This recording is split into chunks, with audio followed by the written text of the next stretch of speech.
Baru aja lulus dengan gelar sarjana 3 bulan lalu. Yap, fresh graduate.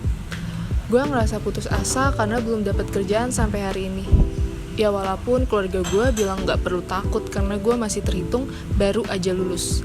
Tapi tetap aja gue ngerasa gak enak karena belum ada kontribusi sama sekali sebagai anak yang udah dapat gelar sarjana. Hari ini gue mau ketemu sama temen-temen gue di kampus.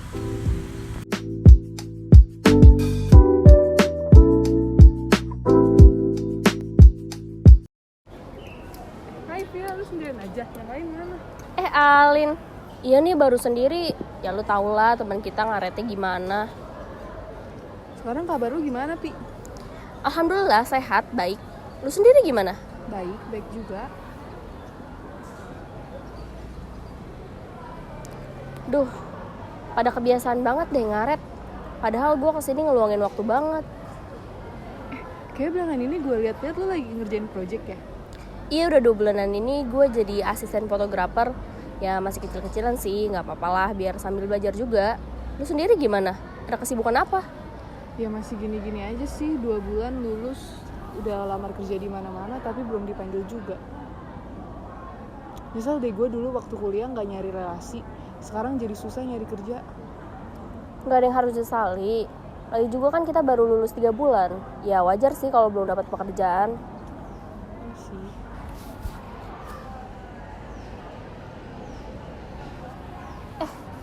Tapi gue ada sih mau ngerintis bisnis bareng Arya, Nupit, sama Regita. Kalau lu mau join aja. Gue juga masih nyari orang. Coba nih nanti gue omongin nama mereka. Boleh. Yang lain udah di parkiran atas nih. Yuk kesana.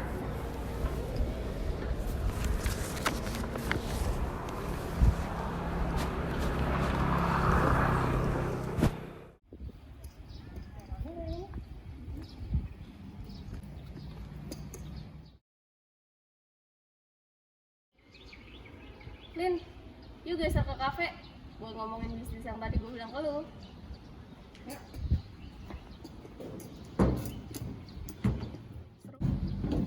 Seru ya tadi.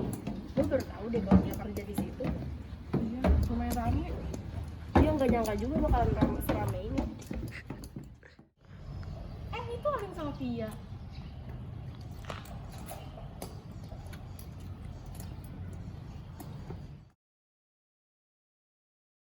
Jadi gue ngajak Ali nih buat ikut bisnis bareng kita.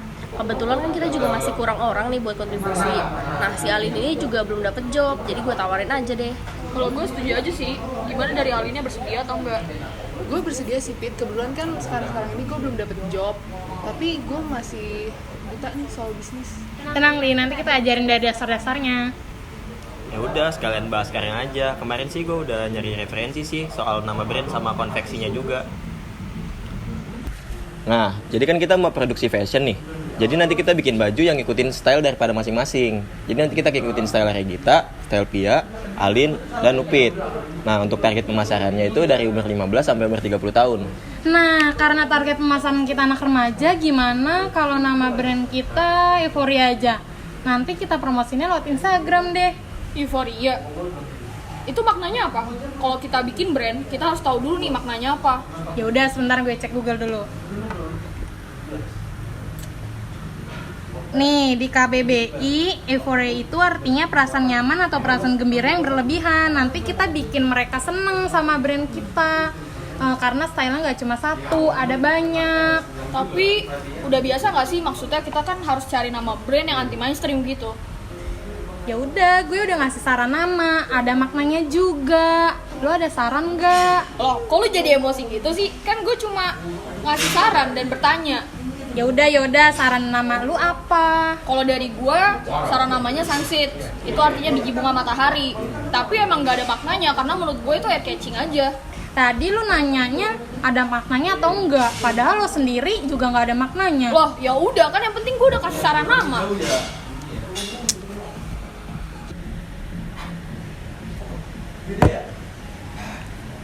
Ya udah, oke guys.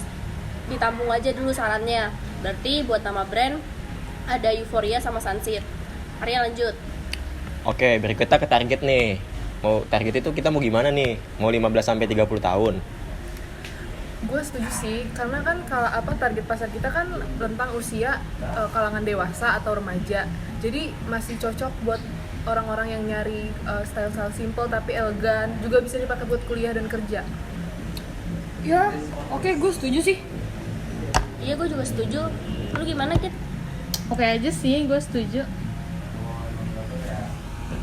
Oke, berarti clear nih ya target pasar kita. Lanjut ke promosi. Kita maunya promosinya gimana dan lewat apa?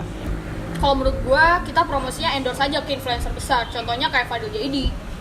Endorse? Kita aja baru mau ngerintis loh. Budget kita juga nggak sebanyak itu buat ngepromosiin ke influencer. Ya, tapi worth it lah sama dana yang nanti bakal kita keluarin. Coba deh dipikir lagi, belum tentu orang tertarik. Ketahuan masang iklan di Instagram, budgetnya juga nggak begitu banyak. Kalau iklan, itu pasti bakalan banyak yang skip iklan itu. Kalau misalnya kita pakai influencer, pasti banyak pengikut-pengikut dia yang lihat dan tertarik sama brand kita. Oke guys, mendingan kita tampung dulu ide kalian. Menurut gue sih bagus. Jadi kita biar kita punya pilihan mau endorse atau iklan. Iya, gue setuju sih, ditampung aja dulu. Gue mau ke toilet dulu ya, gue udah kebelet banget nih dari tadi. Vi, gue ikut dong. Ayo.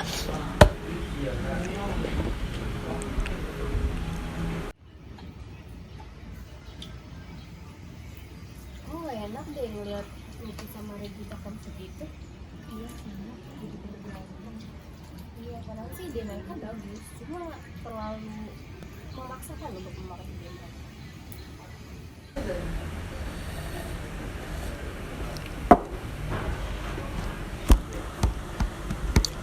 Oke, kita lanjut ya. Jadi ini kita tinggal nentuin nama sama promosinya. Kalau untuk urusan harga, nanti kita setelah cek ke konveksinya, setelah tahu modalnya berapa, baru deh kita bisa nentuin harganya. Oke, sekarang berarti tinggal nentuin nama sama promosinya. Ini kita jernihin pikiran dulu ya, biar nggak pada emosi. Menurut gue tuh ide kalian berdua tuh bagus. Cuman kita emang harus milih salah satu dari itu. Kita harus nentuin mau yang mana yang dipakai. Coba Pip, menurut lu kenapa kita harus milih Sunsit buat brand kita? Kalau menurut gue, kenapa namanya Sunsit? Karena ya kedengeran unik dan juga anti mainstream gitu. Jadi pas orang dengar nama brand kita, mereka tahu kalau oh itu toh brandnya.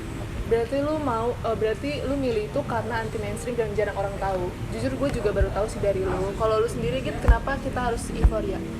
Menurut gue makna dari euforia ini udah bagus sih, perasaan gembira. Jadi waktu mereka make brand dari kita, mereka jadi seneng. Karena berarti lu mau customer kita tuh senang ketika pakai brand kita. Kalau menurut lu Kit, gimana Sunsit buat brand kita? Kalau gue pikir-pikir bagus juga sih idenya, soalnya gue baru tahu juga dari Nupit. Kalau lu Pip gimana euforia? Kalau gue, euforia menurut gue setelah dipikir-pikir bagus sih. Berarti apapun keputusannya harus diterima ya, karena ini kan dari kita buat kita. Kalau lu Pip gimana? Ya, gue sebenarnya setuju keduanya sih. Digabungin juga oke, tapi kepanjangan. Kalau gue menempatkan diri sebagai customer, gue lebih suka euforia karena ya itu tadi, perasaan gembira. Gue juga setuju sih euforia karena enak aja gitu didengarnya. Oke, berarti fix nih euforia nih. Kalau gue sih setuju euforia. Kalau lu sendiri gimana Pit kalau euforia? Kalau gue ya karena ini keputusan bersama jadi oke aja sih. Oke, berarti selesai nih ya nama brand. Oke, kita lanjut bahas promosi. Tadi kan Upit saran ya buat promosi kita endorse ke influencer. Nah, itu kan budgetnya lumayan ya. Kita dapat dana dari mana lagi? Apalagi kita juga baru ngerintis. Ya kan, kata gue juga apa, mending kita iklan di Instagram aja. Lagi pula harga konveksi juga nggak murah loh, kita kan harus mikir sampai ke situ. Ya udah, kan itu saran dari gue. Endorse emang dananya besar, tapi pengaruhnya juga besar. Lagi pula kan kita nggak perlu pakai influencer yang besar. Kita bisa mulai dari paid promote atau dari influencer yang masih punya followers puluhan ribu. Oke, gimana pertama-tama kita bikin akun Instagram dulu.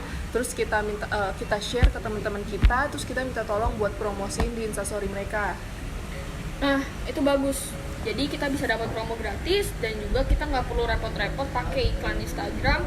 Jadi nanti kita bisa langsung pakai jasa paid promote dari influencer. Dan juga kalau misalnya mereka tertarik, mereka bakal follow, mereka bakal tanya-tanya, dan lebih bagus lagi mereka bakal langsung beli. Jadi saran gua kita pakai jasa endorsement aja. Gue setuju sih Fit sama lu. Kebetulan gue juga dulu punya online shop kecil-kecilan yang udah nyoba pakai iklan di Instagram, cuman emang kurang narik minat customer. Bahkan kalah sama gue nyoba paid promote endorse gitu, yang itu tuh bisa naikin followers, bahkan ada yang nanya, bahkan ada yang beli juga. Nah, itu bagus sih, kita bisa minimalisir budget dan akhirnya kita bisa pakai jasa si influencer ini. Gue setuju sama usul Alin dan Lupit, karena ya kalau kita mau cepat sukses dan banyak dikenal, kita harus berani ngambil resiko buat ngeluarin budget yang banyak. Nah, lu gimana nih Git kalau misalnya kita nggak pakai iklan Instagram tapi paid promote atau lebih bagus endorse?